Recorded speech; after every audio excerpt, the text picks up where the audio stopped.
Segunda carta de Paulo aos Coríntios, capítulo 4, de 16 até o 18.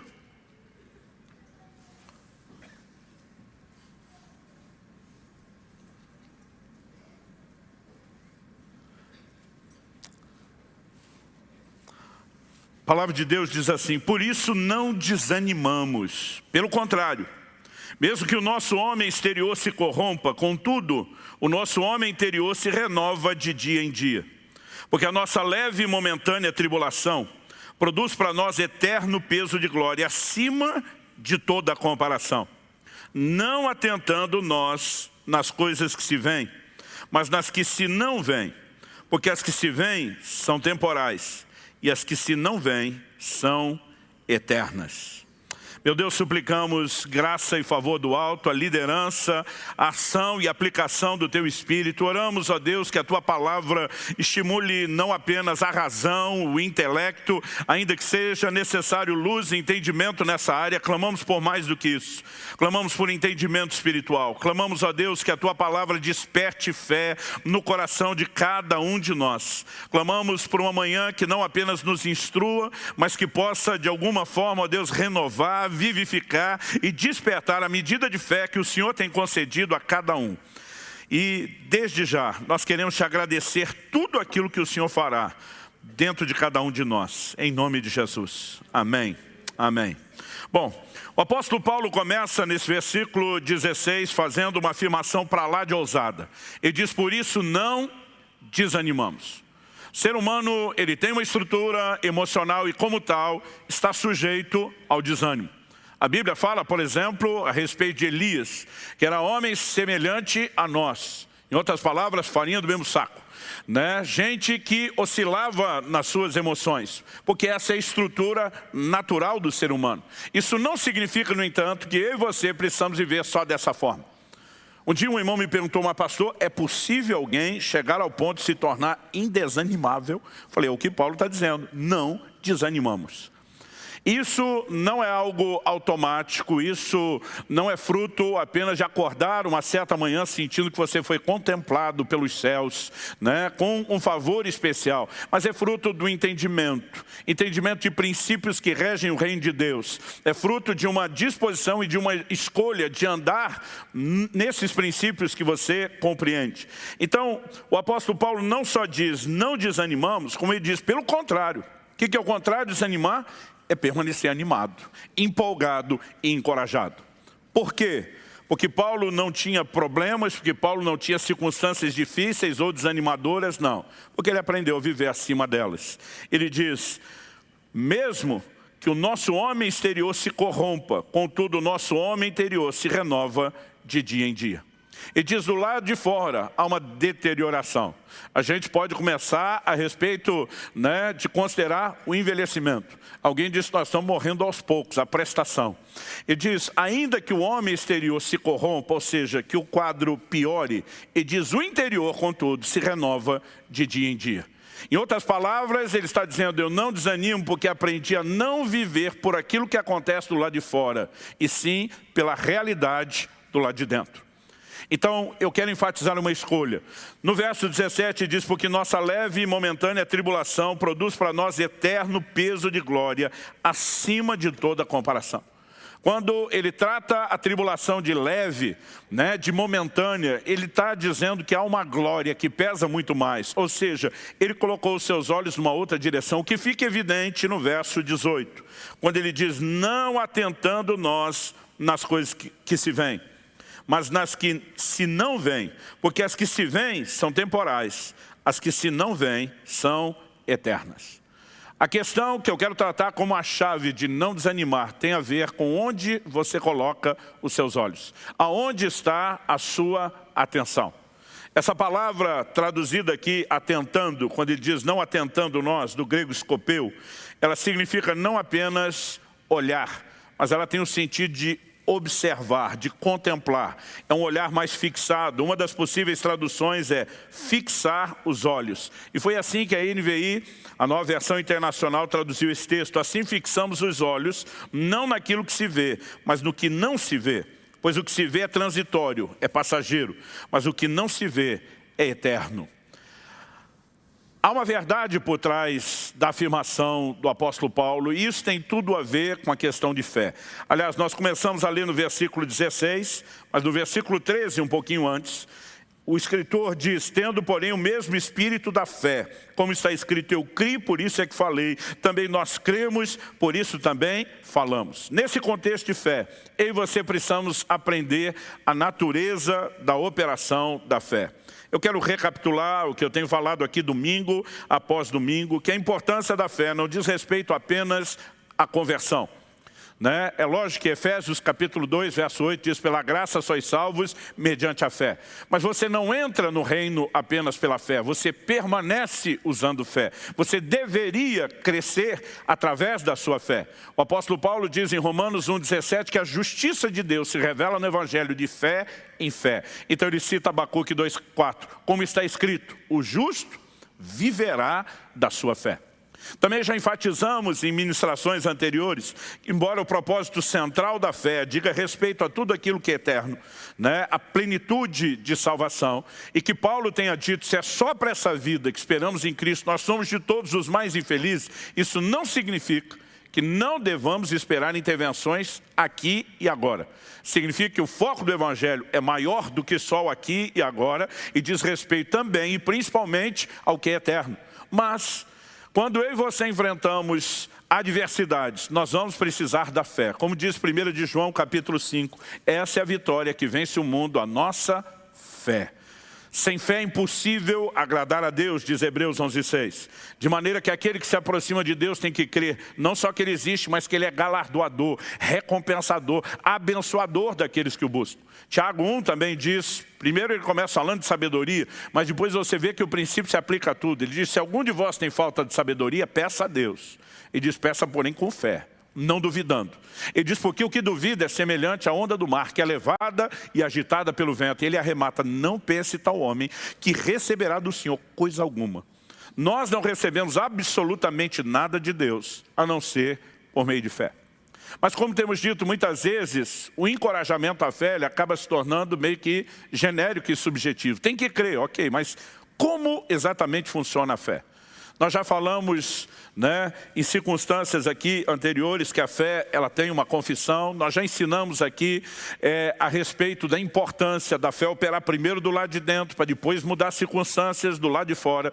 E hoje eu quero chamar a sua atenção para um outro detalhe da fé. A fé, ela precisa ser entendida dessa forma, ela tem uma visão.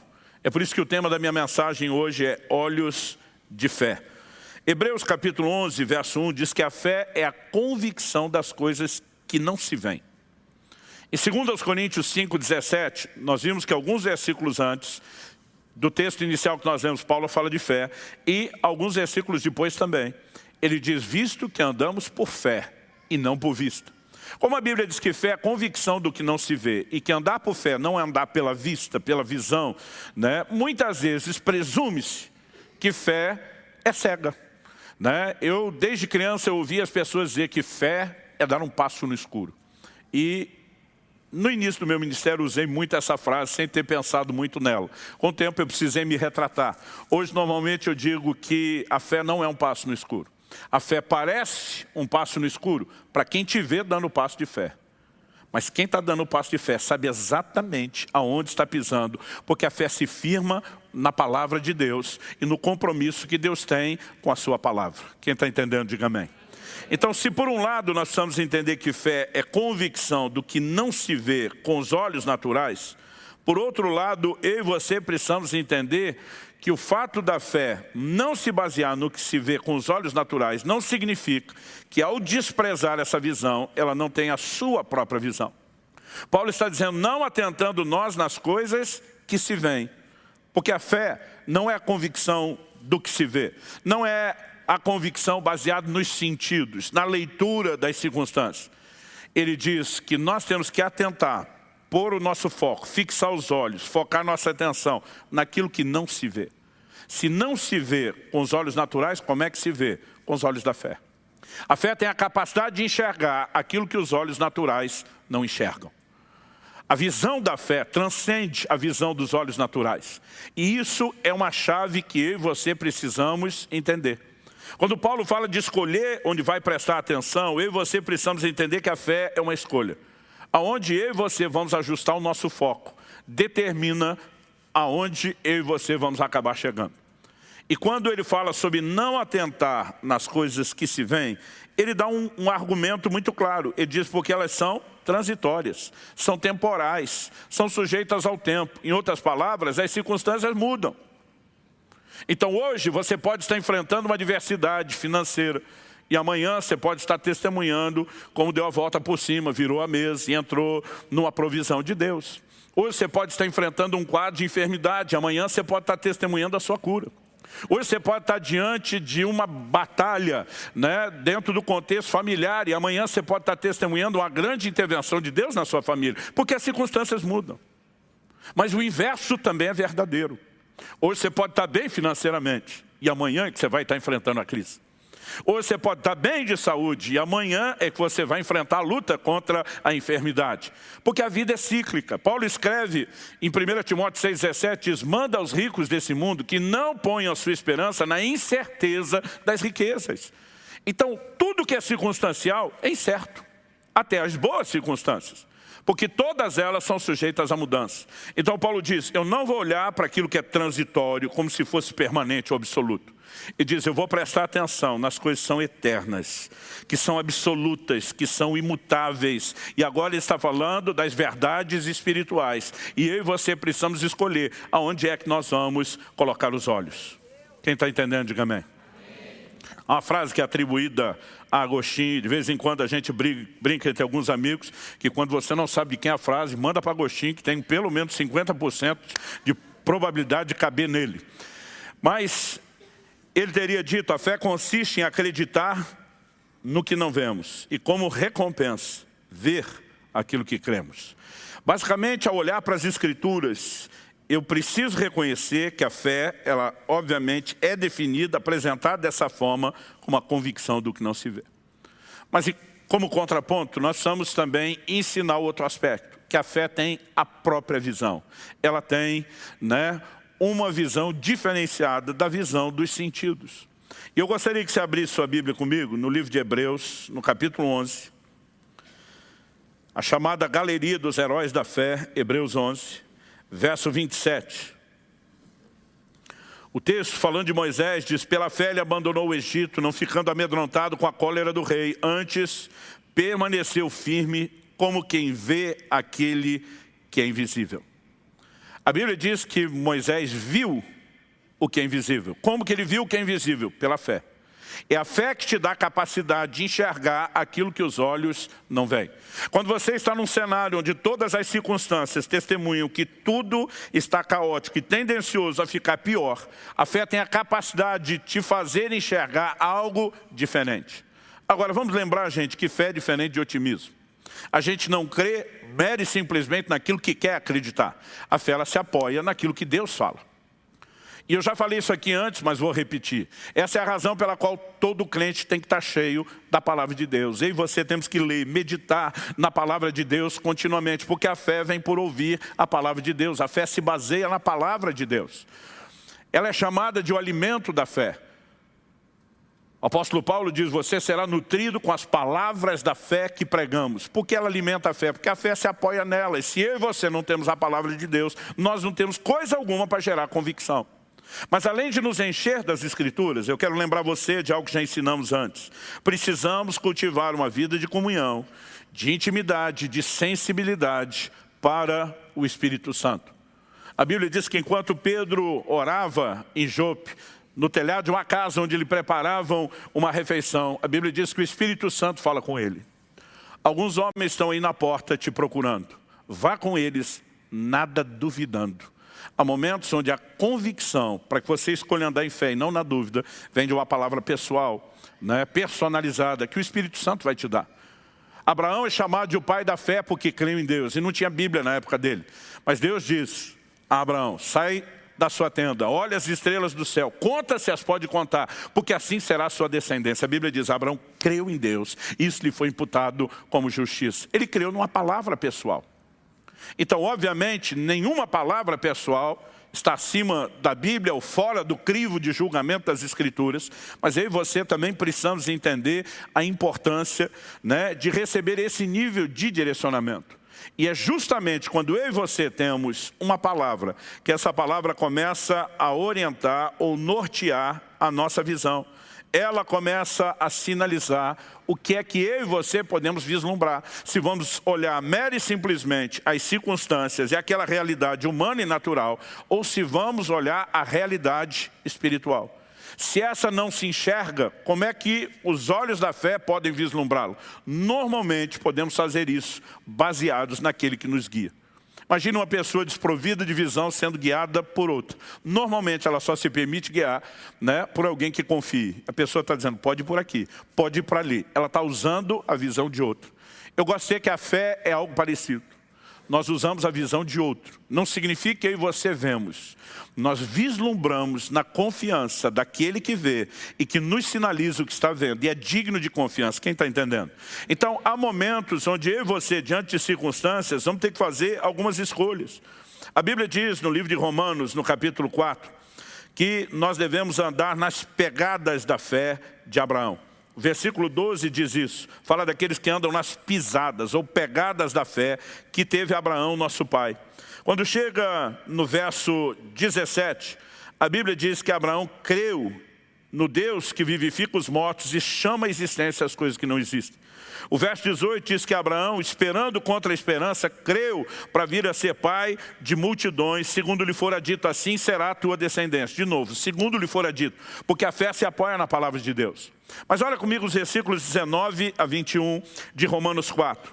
A Bíblia diz assim, sem enfraquecer na fé, embora levasse em conta o seu próprio corpo amortecido, sendo já de 100 anos, e a idade avançada de Sara, não duvidou por incredulidade da promessa de Deus, mas pela fé se fortaleceu, dando glória a Deus. Verso 21, estando plenamente convicto de que ele era poderoso para cumprir o que prometera.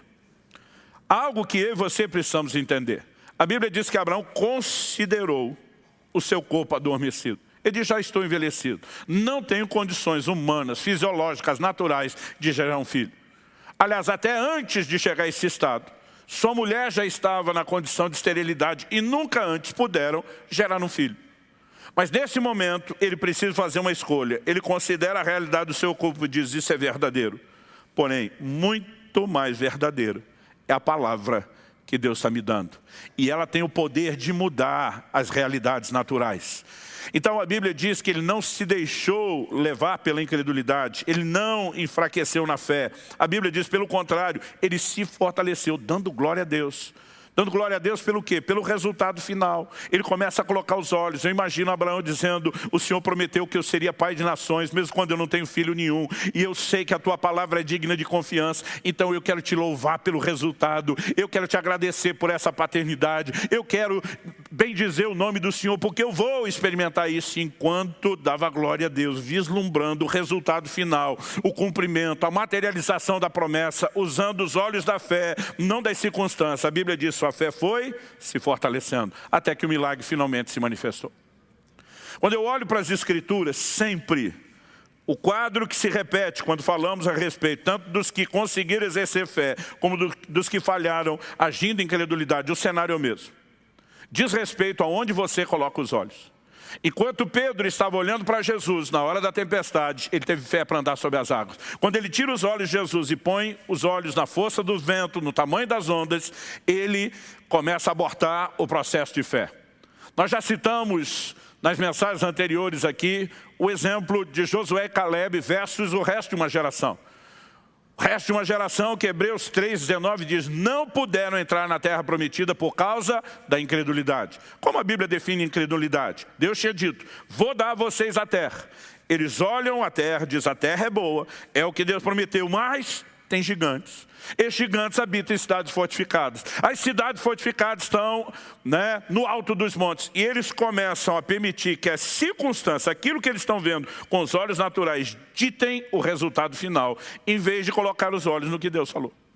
Os únicos dois que entraram, e se o resto da geração não entrou por incredulidade, presume-se obviamente que os únicos dois que entraram, que são Josué e Caleb, entraram por fé.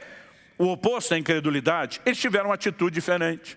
Nós já vimos que Números 14 diz que ele se posiciona e diz: e daí que a terra tem gigantes? E daí que os caras são grandes? E daí que eles estão em cidades fortificadas? E daí que as cidades estão no alto dos montes?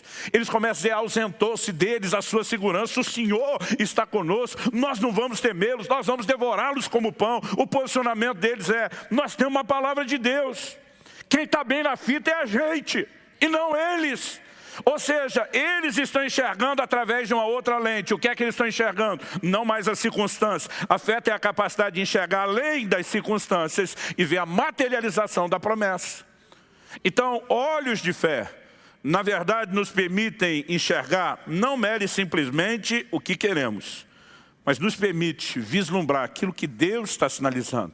Porque fé é convicção, e a convicção se apoia naquilo que Deus tem falado, naquilo que Deus tem declarado. Quem está entendendo, diga amém.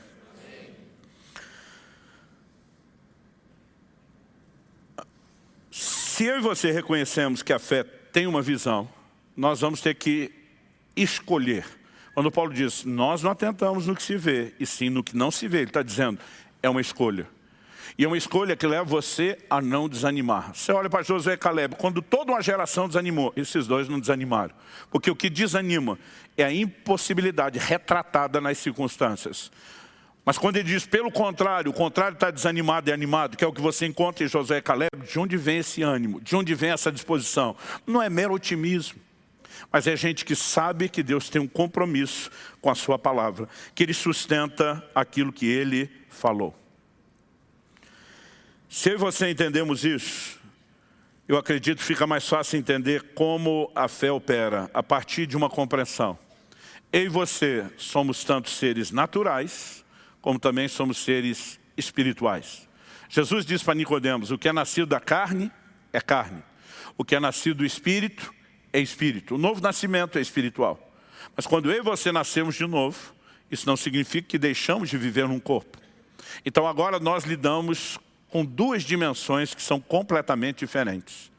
Nós lidamos com a dimensão natural e nós lidamos com a dimensão espiritual.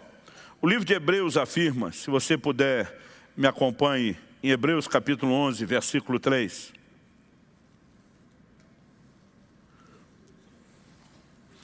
Eu vou ler na tradução brasileira, a Bíblia diz assim: pela fé entendemos que os mundos foram formados pela palavra de Deus, de modo que o visível não se tem feito das coisas que aparecem. A versão atualizada, ela declara o seguinte: de maneira que o visível veio a existir das coisas que não aparecem.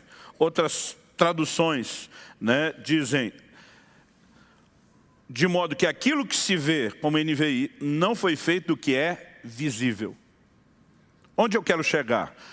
A Almeida atualizada, assim como a Nova Almeida, ela traduziu a expressão: entendemos que o universo foi formado pela palavra de Deus. A tradução brasileira que eu li antes diz que os mundos. Porque eu comecei por essa outra tradução que diz os mundos? Porque a palavra que foi traduzida como universo nessas versões não é cosmos, que normalmente no grego é a palavra usada para o universo. É a palavra aion. E muitas vezes ela dá essa ideia de mundos, dimensões. Ele está dizendo de maneira que o que se vê, mundo natural, veio a existir a partir daquilo que não se vê, mundo espiritual. Então, eu e você precisamos entender que não apenas o que se vê, mas até aquilo que não se vê, tudo foi criado por Deus e por meio da sua palavra. Só que a Bíblia diz que o que se vê veio a existir a partir do que não se vê. Ou seja, o mundo invisível, aos olhos naturais, já existia antes do mundo visível ser criado. Portanto, eu e você precisamos entender que apesar dos nossos sentidos perceberem só esse mundo, isso não significa que o mundo invisível não seja real. Ele é tão real quanto, e se a gente tiver que criar alguma distinção que seja mais, porque o mundo visível veio existir a partir desse. Foi esse, o invisível, que deu origem ao mundo visível. Quando eu e você reconhecemos que há duas dimensões, e que eu e você somos seres que relacionamos com as duas, a próxima verdade a ser entendido é que cada dimensão, ela tem a sua própria realidade. Olha o que diz, segundo o livro de Reis, capítulo 6. Eu vou ler do verso 15 ao 17, mas enquanto você abre aí a sua Bíblia para acompanhar a leitura, eu queria dar o pano de fundo. A Bíblia relata que o rei da Síria, que estava em guerra contra Israel, ele armou várias vezes emboscadas contra o rei de Israel e o seu exército. Mas a Bíblia diz que todas as vezes Eliseu ia advertir o rei de Israel: não passe por tal e tal lugar, porque o rei da Síria tem uma emboscada para você. O rei de Israel, além de evitar passar pelo lugar, mandava conferir e descobria que era verdade. Foram tantas emboscadas frustradas, a Bíblia diz que isso não aconteceu nenhuma nem duas, ou seja, várias vezes, que o rei da Síria reúne a sua cúpula militar para tentar descobrir quem é o delator, quem que estava vazando os planos. Os caras, morrendo de medo da acusação de traição, falam para o rei da Síria: não, meu senhor, é que lá em Israel tem um profeta que ele sabe as palavras que você fala no seu quarto de dormir. Ele é o cara que está estragando tudo. Aí o rei da Síria diz: o problema é um homem. Quem é o homem? É um tal de Eliseu. Ele diz: descubra onde está. A informação chega para o rei da Síria. Está numa cidadezinha chamada Dotã. A Bíblia diz que o rei da Síria mandou um exército inteiro, não para conquistar a cidade, mas para prender Eliseu, para eliminar a ameaça. É esse o contexto que vai ser descrito agora. Verso 15. Tendo se levantado muito cedo o moço do homem de Deus e saído, eis que tropas, cavalos e carros haviam cercado a cidade. Então o seu moço lhe disse: ai, meu senhor, o que faremos? Eu fico na minha cabeça imaginando o garoto, o discípulo do profeta, levantando cedo para pegar o pãozinho na padaria. E quando ele sai, está tudo diferente de como a cidade estava quando adormeceu. Agora a cidade está sitiada, um exército cercou a cidade. Eu não sei se a essa altura o moço já sabe que o alvo é Eliseu e quem está com ele. Ou se ele imagina que o problema é de todos. Mas ele fica desesperado por aquilo que ele está vendo, por uma realidade que é natural. E ele vem falar com Eliseu de um jeito muito parecido que muita gente nos procura quando vem pedir oração. Ah, e agora? O que é que nós vamos fazer? Olha o que diz o verso 16. Eliseu falando, ele respondeu: não temas, porque mais são os que estão conosco do que os que estão com eles. Não temas, lembra do que nós já falamos antes, que quase sempre na hora da fé, a Bíblia primeiro vai falar de você gerenciar as coisas do lado de dentro, antes de vivenciar resultados do lado de fora. Mas ele faz uma afirmação que na perspectiva humana, natural, não bate. Porque Eliseu diz: em maior número são os que estão conosco do que os que estão com eles. Eu imagino aquele garoto olhando para Eliseu, contando 1, 2, 2, 1, 1, 2, 2, 1, olhando e pensando: a matemática não fecha, não bate. Agora Eliseu vê que esse menino está preso no natural, e ninguém que anda em fé pode estar preso àquilo que é natural. A oração de Eliseu, verso 17, orou Eliseu e disse: Senhor, peço-te que lhe abras os olhos para que veja. A Bíblia diz: o Senhor abriu os olhos do moço, e ele viu que o monte estava cheio de cavalos e carros de fogo em redor de Eliseu. Meu amigo, ele vê o exército angelical e agora ele entende a declaração de Eliseu. Nós estamos em maior número, não por algo que se constate pela visão humana natural, mas pela percepção da realidade do mundo espiritual. Agora, porque eu e você convivemos com dois reinos, duas dimensões, o que é que nós temos que entender? Que nem sempre esses dois reinos estão apresentando a mesma realidade. Às vezes a realidade do natural está dizendo: você está lascado. O negócio está feio, está caótico e vai piorar. Mas se você tem o entendimento do reino espiritual, você pode ter acesso a uma outra verdade. Isso não significa que o que está aqui não é verdadeiro, mas é verdadeiro numa dimensão.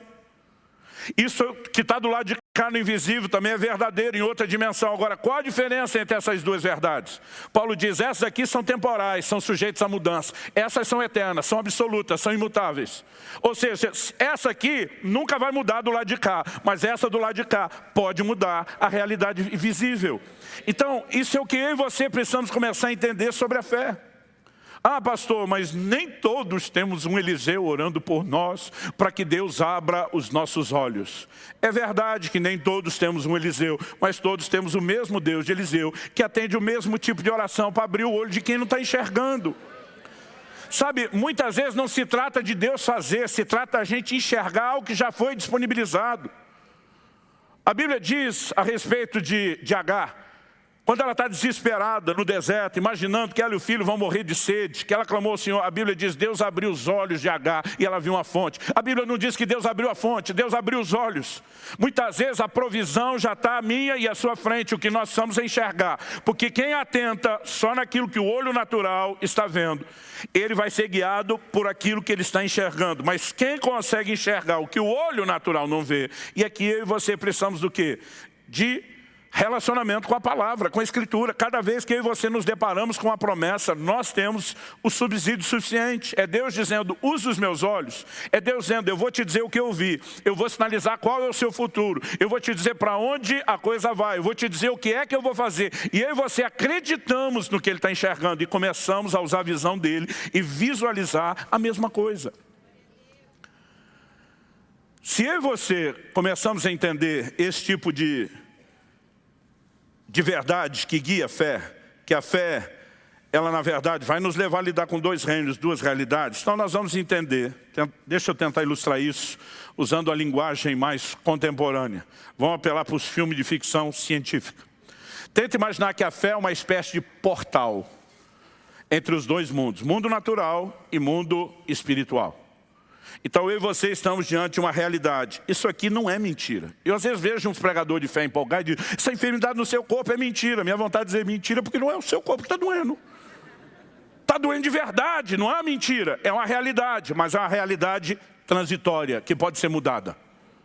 E do lado de cá nós temos um outro nível de realidade que diz respeito à cura, à intervenção de Deus e à saúde. Essas não vão ser alteradas por aquelas, mas aquelas podem ser alteradas por essa. O que é que eu e você precisamos entender? Que quando nós nos recusamos a apenas olhar o que está aqui e começamos a visualizar o que está do lado de lá, nós temos a possibilidade de passar pelo portal, entrar na realidade do mundo espiritual, pegar essa verdade do lado de cá, voltar com ela pelo portal e sobrepô-la sobre a realidade do mundo natural. A fé permite a mudança de realidade, onde a coisa é transitória, não onde é absoluta. Ou seja, de repente, aquele moço que até então só estava pensando, agora o negócio deu ruim e deu ruim para valer. Ele deve ter ficado, é muito valente. Eu não sei realmente como ele ficou, mas eu imagino como eu ficaria se eu tivesse tido aquela visão do exército angelical. Eu acho que eu ia até provocar o exército. Dá de livro, vem agora, vem agora.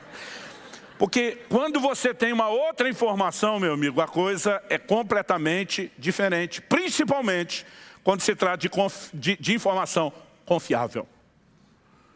E a fé, ela precisa vislumbrar aquilo que Deus tem declarado. Em agosto de 2011, Kelly e eu fizemos uma viagem para a Índia. 2 domingos atrás, o Naya da Missão Adore estava aqui. E ele tinha nos convidado, né, para conhecer de perto o trabalho. Nós iríamos ministrar em várias das igrejas que eles tinham plantado e estabelecido. Kelly iria me acompanhar, não apenas pelo tempo e o tamanho da viagem. Ela também, né, havia se disposto a ajudar com a expertise dela na área de pedagogia, qualquer coisa que a escola lá precisasse. E a gente programou isso com o tempo. Mas à medida que foi chegando a data, eu lembro que eu comecei a vislumbrar a impossibilidade.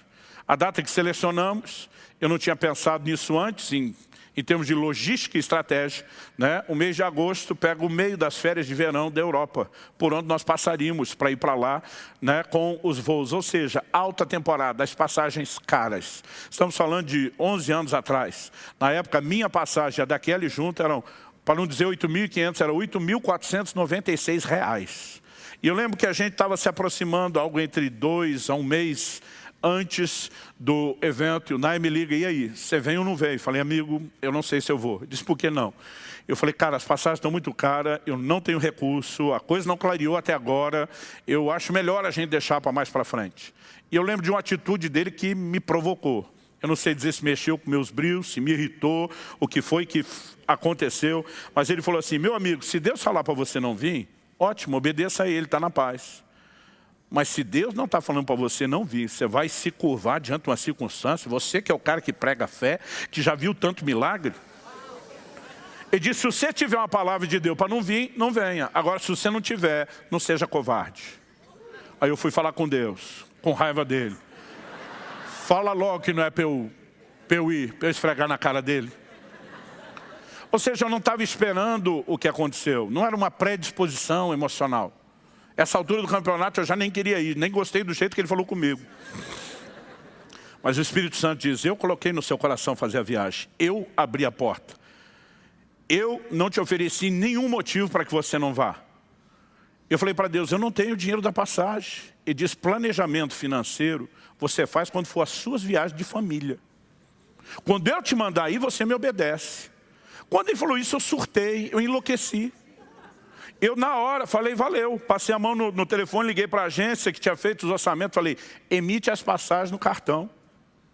Quer que parcela à vista? Manda para o vencimento. Falei para Deus, agora o problema é seu. Eu falei, tem mais, eu não vou te ajudar. Eu falei, eu poderia ir num culto, abrir o projeto com a igreja, pedir ajuda. Eu sei que muitos irmãos nos ajudariam. Eu falei, agora eu não conto é para ninguém. Se eu puder, eu te dificulto e te atrapalho. Porque eu estava assim, enlouquecido por uma atitude de fé. Eu ainda lembro o dia que eu dei o telefonema. Uma sexta-feira 13. Eu estou tentando lembrar se era de junho ou julho. Era um pouco antes, a viagem seria em agosto. E eu lembro que uma semana depois, sexta-feira do dia 20, eu fui pregar numa outra cidade, num outro estado. No final do culto, um irmão me procura, falou, pastor, eu não sou dessa cidade, apesar de ser do estado. Eu vim algumas horas de distância, porque queria te ouvir pregar, te acompanho pela internet. Ele falou, enquanto eu estava agradecendo a Deus aqui pela sua vida, o seu ministério, tanto o Senhor me abençoou no culto, o Espírito Santo falou comigo que eu tenho que te ajudar numa viagem que o Senhor vai fazer.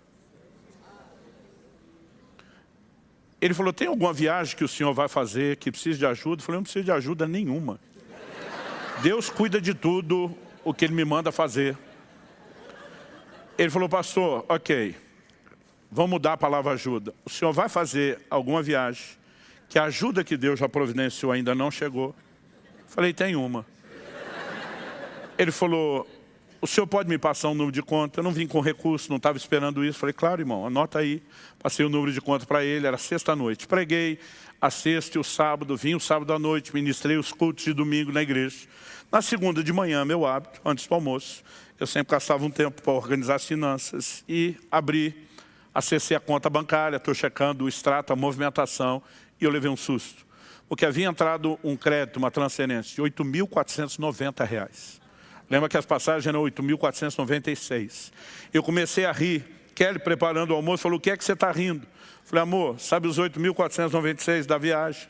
Eu tinha contado a história para ela que eu tinha mandado emitir. Ela falou, sei. Falei, alguém fez uma transferência de 8.490. Nós só vamos pagar R$6. Quando eu falo isso, meus filhos estavam chegando da escola e o Israel, o mais velho, ouviu. Falou, não pai, R$6 deixa comigo. Ele tirou dinheiro do lanche. Falou, eu oferto para o senhor. Eu falei, filho, não faz isso.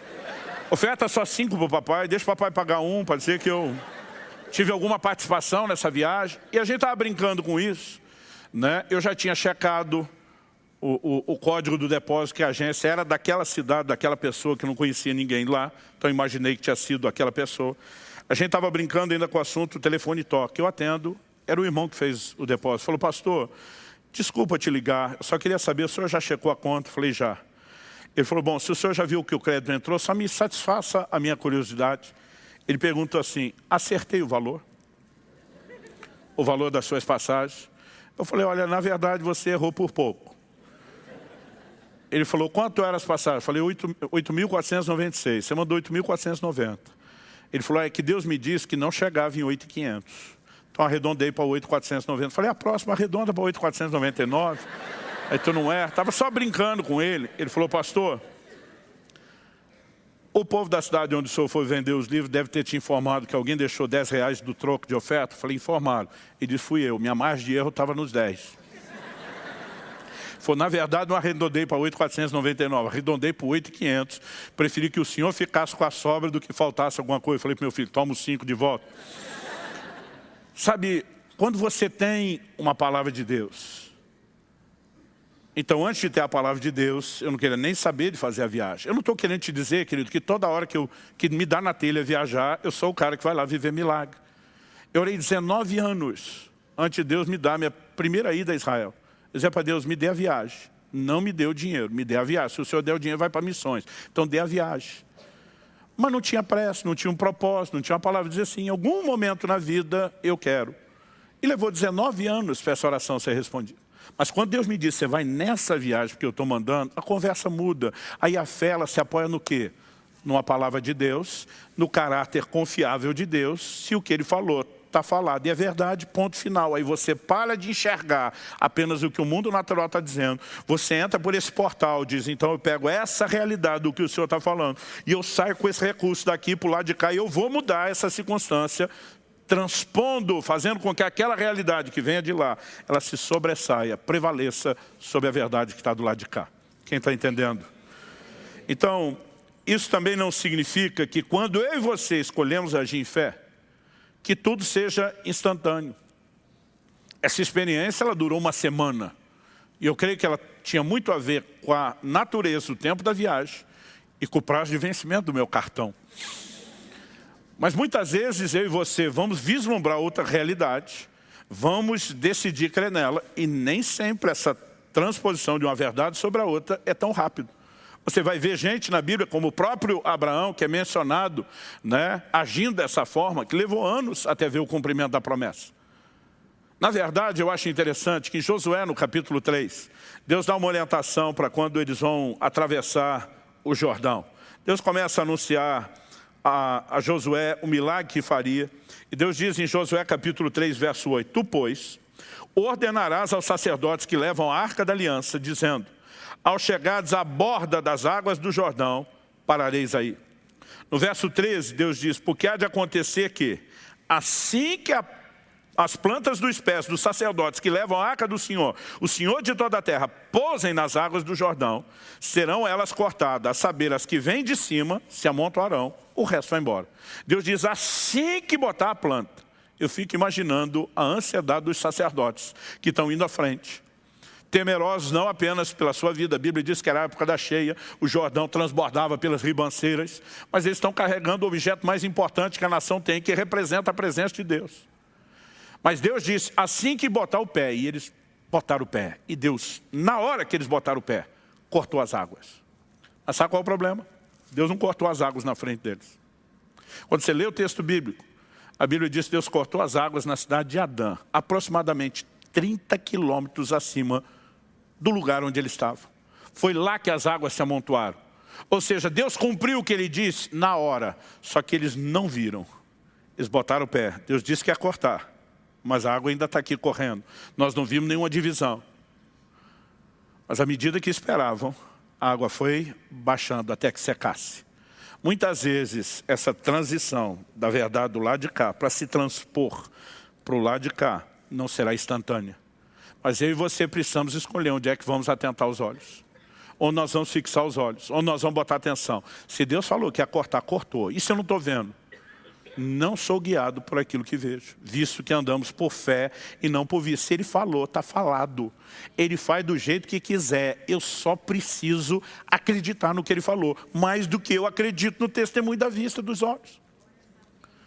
Vamos mudar de exemplo bíblico. 1 Reis, capítulo 17, Elias está vivendo de sustento sobrenatural. Corvos trazem pão e carne pela manhã e também ao fim da tarde.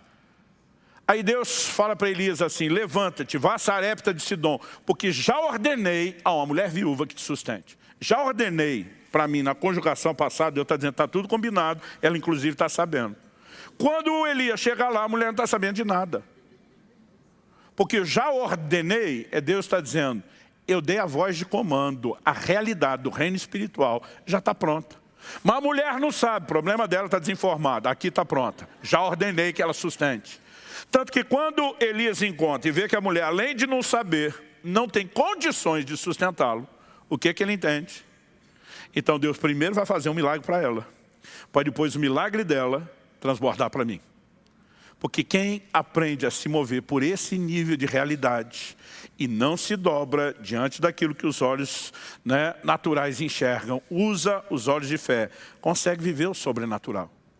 E eu e você vamos ter que lidar com circunstâncias assim o tempo todo. Mas Deus disse que ia fazer e não fez. Não, eu ainda não estou vendo o que Ele está fazendo. Mas se Ele falou que vai fazer, Ele está fazendo e ponto final. É uma escolha. Então Paulo está dizendo que a única forma de não desanimar diante das circunstâncias é não ser governado por elas. É ser governado por aquilo que Deus fala. Pastor, e quando não tem um versículo bíblico? Bom, não tem um versículo bíblico dizendo quando que eu tenho que fazer uma viagem missionária para a Índia.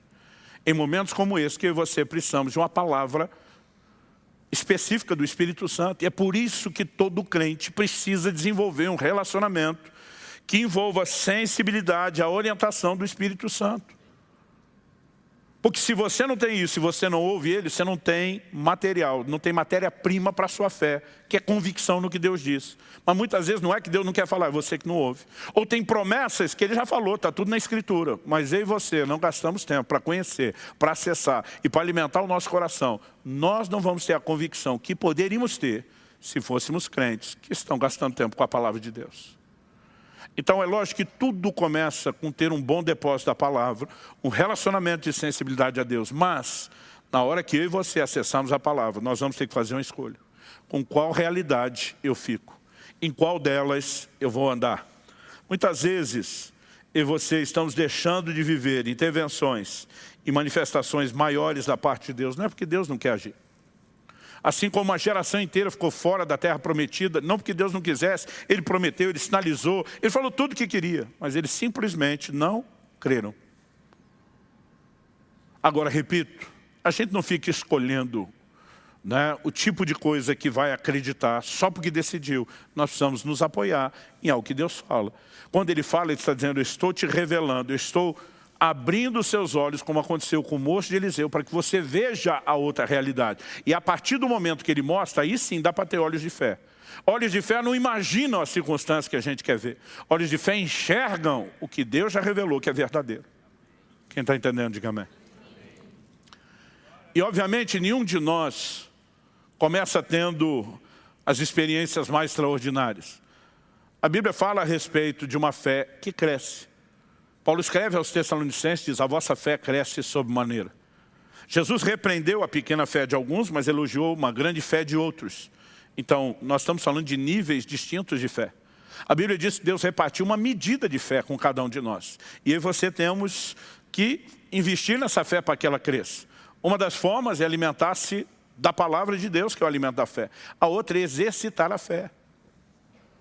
Em Lucas 17, quando Jesus fala a respeito de perdoar, não 7 vezes, mas 70 vezes 7.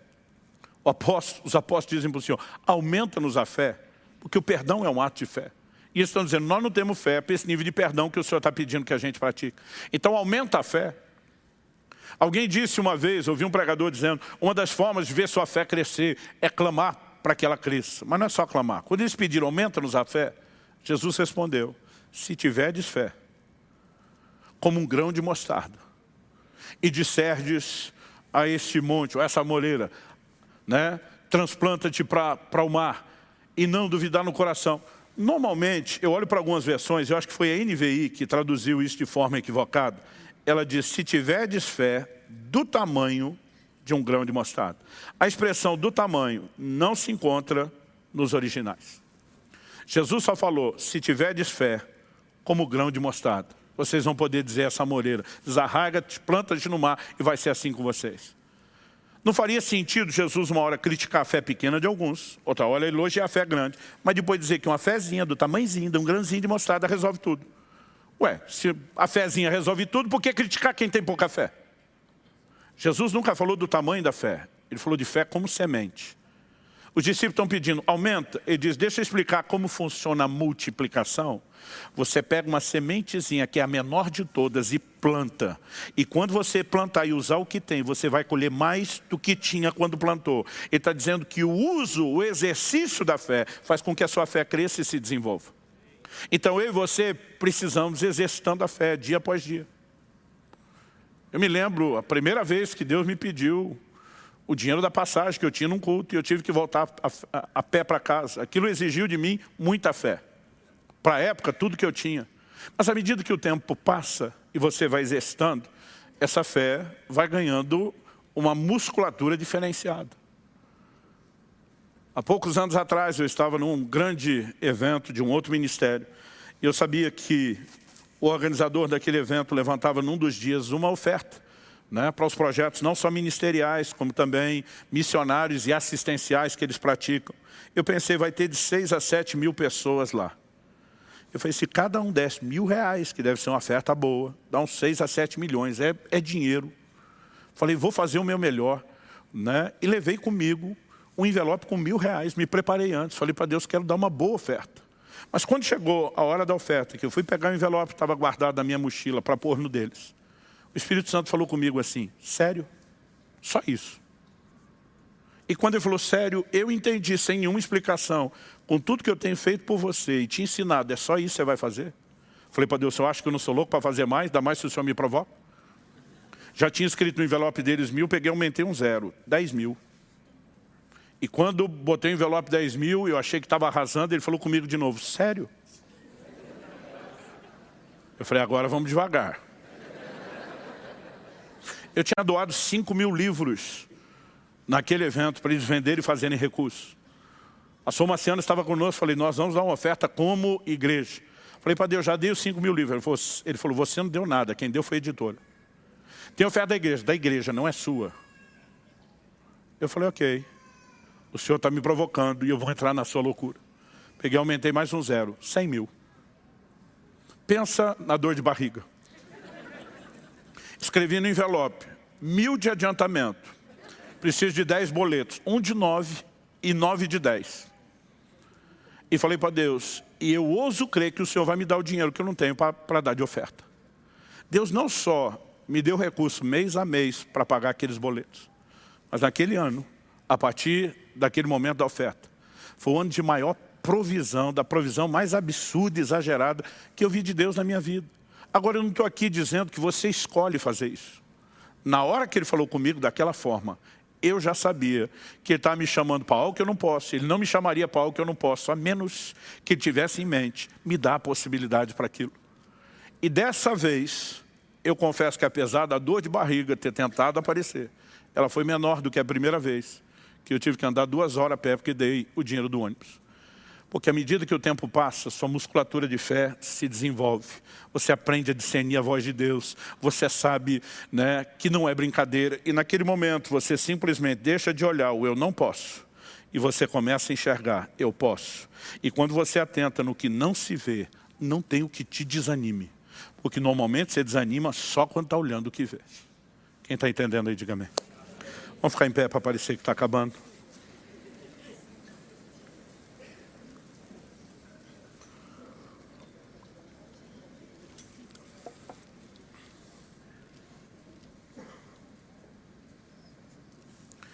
Eu prometi que durante todo o mês de junho eu ia pregar só sobre fé.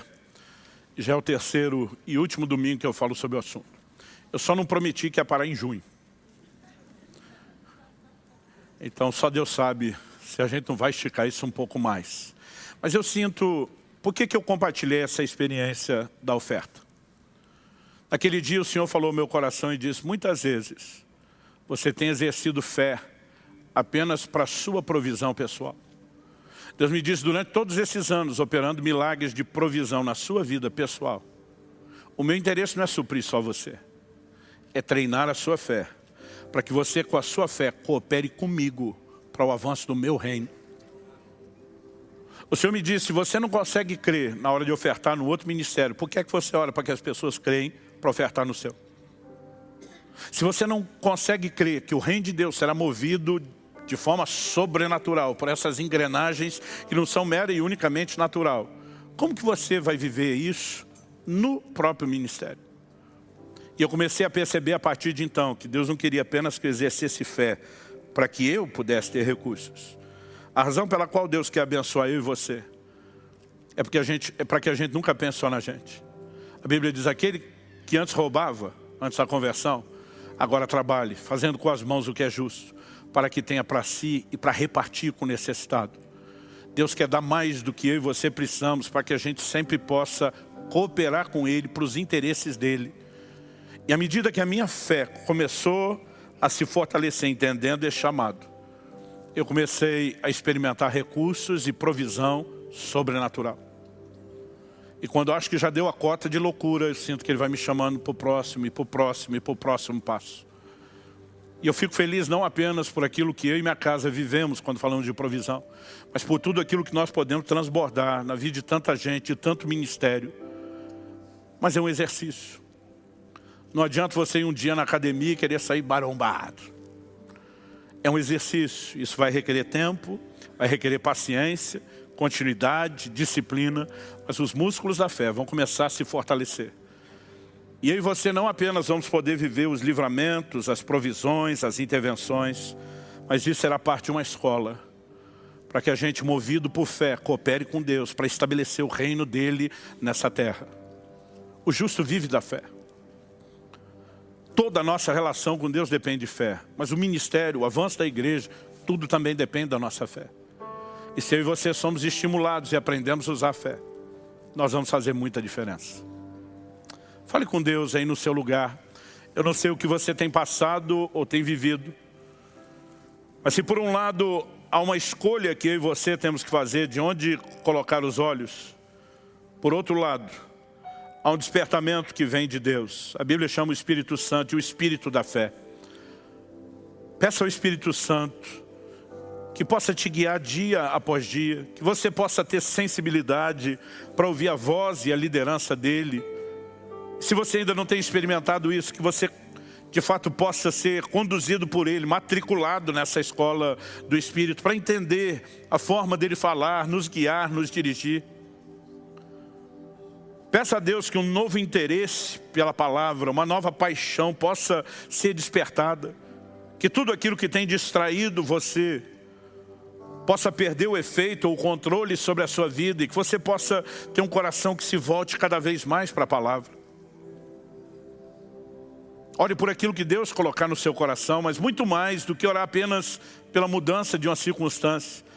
Ore nesse momento para que Deus mude você. Que você tenha a capacidade de corresponder com a instrução bíblica e fazer as escolhas corretas para operar na fé da forma correta.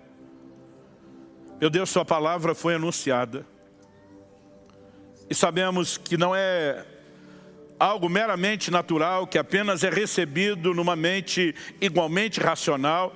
Pai, nós oramos, ilumina os olhos do entendimento, traz compreensão espiritual, traz despertamento e estímulo à fé que só o Senhor e mais ninguém pode produzir. Nós clamamos em nome de Jesus. Estende a tua mão, fortalece meus irmãos e irmãs. Que a tua palavra cumpra o propósito pelo qual ela tem sido liberada. Não apenas aqui e agora, mas a partir de agora.